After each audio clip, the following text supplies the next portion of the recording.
Hey everybody, Red Eye Nation here once again. I'm with my cat Danny here. Say hi. No, you pissed? You wanna run away? Okay. I don't know why, but I guess all of us DJ folks are cat people. I don't get it. So I'm gonna answer a lot of questions I commonly get asked personally and kind of cover some personal stuff here about myself and DJing and everything. My first question is, how did I get into DJing? Well, it's kind of a funny story. Every now and then, I'd go up to with my girlfriend up to college, and they'd be playing music in the basement and everything, and everyone would play the song that they want to hear for a couple minutes, unplug a phone, plug it back in, and since no one was courteous enough to turn the volume down, you'd hear that nice buzzing and plinking sound of plugging and unplugging auxiliary cables. So I kind of did some research, kind of thinking, hey, it might be fun to DJ and, kind of mix music.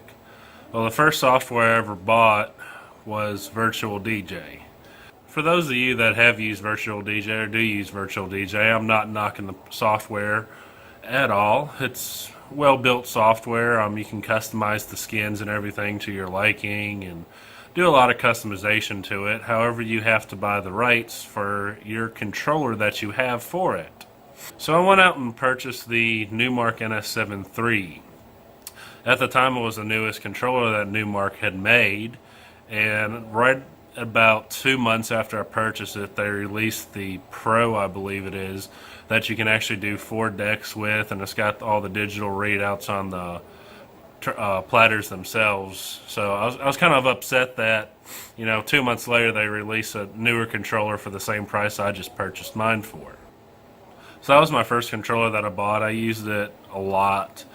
I was the bedroom DJ, as everyone refers to new beginner DJs as. Making a bunch of racket, annoying the heck out of my parents, calling them every 2 seconds, say, hey, that's pretty cool. This song and this song, they mash together perfectly. Most of the time, Mom would just kind of roll her eyes and be like, oh, that's cool. And my dad would seem a bit more interested, which I know they honestly really didn't care. I used that controller for several years until recently I just purchased the NS7 III by Numark. I kind of see a trend here. I prefer Numark products. I don't know why. Everyone says you need to go Pioneer. Well, nothing against Pioneer or people that use their products. I'm just not comfortable with the Pioneer software. And plus, the NS7 III is the closest thing to the turntables without purchasing 2 turntables and a very expensive mixer. A lot of my first gigs I did do for free. Most of them were up in college, doing parties, frat parties in the basements and stuff. It was a great learning experience DJing at frat parties because they wanted to hear anything and everything. Stuff from Hank Williams Sr., yes, the old stuff, Hank Williams Sr., to like the brand new stuff that Keys and Crates had out. So I'm sitting here trying to mix country and EDM. You can't mix everything. Sometimes you just got to use a simple high pass or low pass filter. The very first gig that I actually did was at a friend of mine. It was his cousin's wedding. And we're in a field almost in the middle of nowhere. And it was about 150 feet to the nearest electrical outlet. So I had to get a bunch of extension cables, and at that time I had a very low-end PA system that used an amp, so it drew quite a bit of power. Just had a plywood-built DJ booth that was on wheels. Actually, I take that back, was not on wheels at the time, so that was pretty fun, lugging that thing around. The dance floor was made out of plywood. It was just plywood nailed into the ground. It was pretty funny. I'm not knocking their wedding at all. It was pretty fun, pretty cool experience. So my DJ name, other than how I got into DJing, it's the second commonly asked question.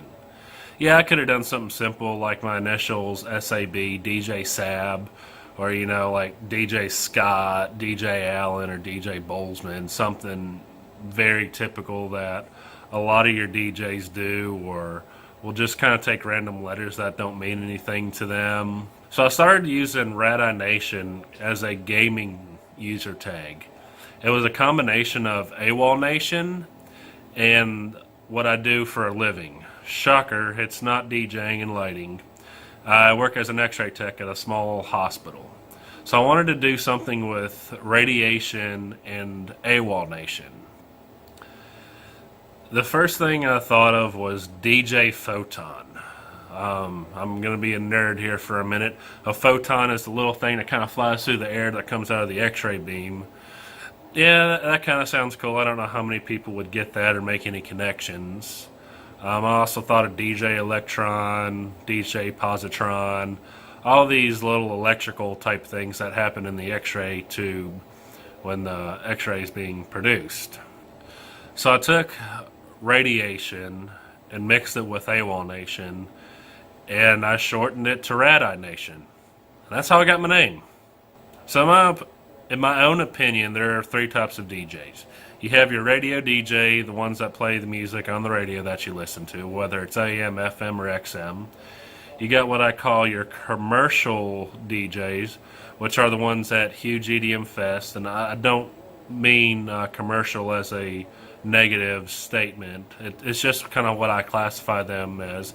They've gotten commercially famous, you know, guys like Laidback Luke, Tiesto, Deadmau5, David Guetta, some of those is what I'm referring to. And then there's the third kind of DJ, which I consider a club DJ. And not necessarily saying that they play in clubs all the time. I'm saying that they sit there, mix anything and everything together.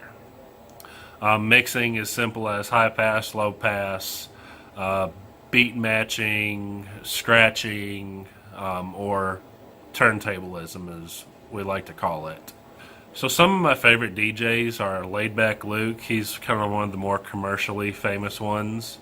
I know if he ever watches this video or any of his fans will kill me by calling him a DJ, but Deadmau5, he's not really a DJ, he's more of a producer and a trance, progressive trance, I think, I'm not sure.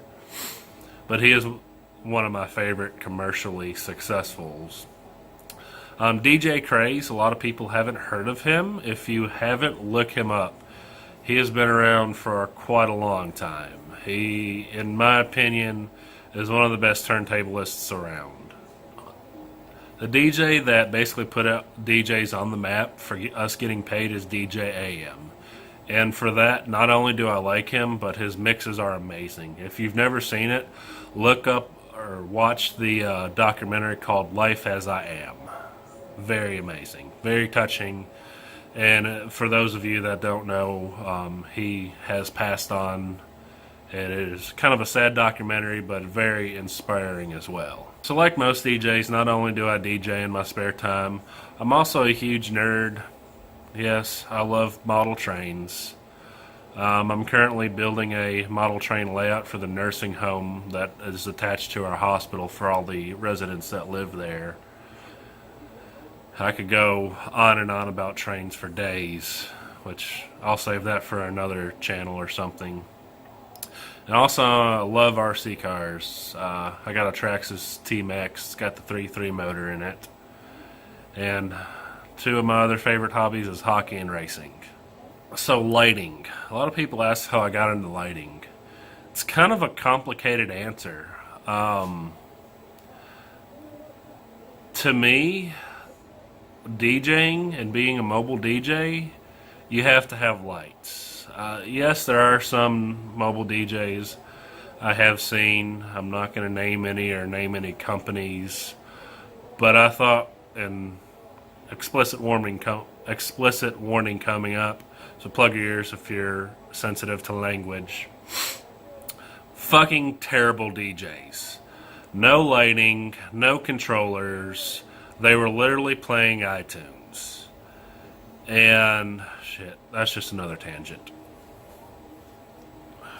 Lighting. How I got into lighting was I just one day thought it'd be kind of cool to have a couple lights kind of moving around while I DJ, like my own little house party and stuff. And I also thought, well, it'd be kind of an important thing, for clients at weddings and proms and family get-togethers if they would want lighting at that event. It'd be very important to have. Lighting and the song itself can help kind of set the tone or the mood of the current time of the night. Kind of the beginning of the night, you kind of want some slow moving lights if you've got a slow Mushy Gushy love song going at a wedding, or if you're at a big party and you know you got bangers you're playing, you got the strobes that come in, blinders, moving heads galore. Take a drink here. Ugh, that's strong. So the first light I ever purchased was the American DJ Eno Pocket Spots. They were the first and the only ones I purchased. Knew nothing about lighting, I just thought they were pretty cool. Then I picked up a actual controller for the lighting itself.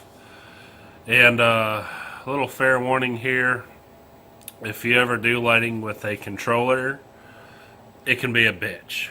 Now if you're using something like MA, you're good, because it's software and it's a controller. However, it probably costs more than your average person's car. So after purchasing those two, I picked up two more moving heads, not knowing anything about lighting, thinking, hey, two more moving heads will make it brighter. Well, I ended up getting the Eno Pocket Q4s, which is a very, very thin beam. It is a beam fixture. Again, knew nothing about lighting, thought it was awesome. Had a few parties at my house with just moving heads. No uplighting, no park hands, no centerpiece, no haze, no nothing. So me knowing nothing about lighting, I decided to hop online and figure this out. So I stumbled across this guy, his name's Christian Jackson. I follow him on Facebook, YouTube, Instagram, Snapchat, all the social media outlets. He's a very knowledgeable person, seems very down to earth. Granted, he's using MA, which is like the industry standard. I am not. I'm using the American DJ My DMX Buddy interface with the ADJ 2.0 software. So my current situation, I'm using the American DJ software that they have. It's the ADJ 2.0, and I'm using the My DMX Buddy interface. It looks just like a DMX plug on one side, and on the other it's got a USB Type A, I believe, input. And just runs USB to USB-A to the interface to your first fixture, and just continue daisy chaining your DMX cables. So I'd love to upgrade and get a better interface. Nothing against the My DMX Buddy, but unfortunately it does not support MIDI controller. People say I can. Either I'm an idiot or all my MIDI controllers don't work for it. It's kind of going back on the lighting and set and everything. Then after I got some lights and some park hands and everything, I bought a truss system and started using O clamps and everything. And I was starting to, buy all these custom-made O clamps and everything, until I got to looking at one day, and I was like, this would be very easy for me to do and make this special bracket. So I just go to the local hardware store anytime I want to make a custom bracket, buy the materials I need, heat it up, bend the sheet metal, or bend the brackets, drill additional holes, and off I go. So being a DIY kind of handy person kind of helps out with lighting. So for example, I have two of my moving head fixtures that I wanted on a 45-degree angle. Now they do sell the plates that I could buy and attach to the top of my tripod or to the top of a truss and make it, more of a totem. But I didn't have the extra money to spend to buy a truss with the plate and turn it into a totem. So I used a tripod, took a 90-degree angle iron, or I should say bracket, and heated it up and bent it to 45 degrees, made the holes a little bit bigger, and mounted the fixture to it, and mounted an O-clamp on the bottom side of that, and put the O-clamp on the tripod itself. Also, on the fact of making custom brackets and stuff, I had a couple run-ins where I needed a fixture on the exact opposite end of an O-clamp. So I just drilled a hole in the O-clamp, shoved the bolt through it, heated it up, melted the plastic around the O-clamp, put a jam nut on the end of it, and now I have a stud coming out the other end of an O-clamp, so I have a double-ended O-clamp. Those have came in handy for when I'm trying to shoot some pars out into the crowd, and on the reverse side I want 2 pars coming down on me. Sorry guys, I've been kind of battling some sinus junk here. It's the great Tennessee, where all the dust, debris, pollen just kind of circles in this big geographical bowl. We get no fresh air. It's all this pollen bullshit. Well, everybody, that's a little bit about myself. As usual, Red Air Nation, signing off.